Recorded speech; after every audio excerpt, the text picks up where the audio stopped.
জমকালো আয়োজনে শেষ হলো ৩ দিন ব্যাপী তারুণ্যের উৎসব ২০২৫। এসো দেশ বদলাই পৃথিবী বদলায় প্রতিপাদ্য নিয়ে নতুন বাংলাদেশ গড়ার লক্ষ্যে ঢাকা বিশ্ববিদ্যালয় এবং যুব ও ক্রীড়া মন্ত্রণালয় যৌথভাবে এই উৎসবের আয়োজন করে। ১১ ফেব্রুয়ারি প্রধান অতিথি হিসেবে উৎসবের উদ্বোধন করেন যুব ও ক্রীড়া মন্ত্রণালয় এবং স্থানীয় সরকার, পল্লী উন্নয়ন ও সমবায় মন্ত্রণালয়ের উপদেষ্টা আসিফ মাহমুদ সজীব ভুঁইয়া।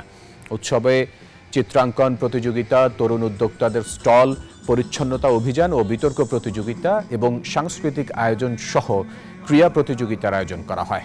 বৃহস্পতিবার বিকেলে পুরস্কার বিতরণী ও সন্ধ্যায় কনসার্টের মধ্য দিয়ে উৎসব শেষ হয়।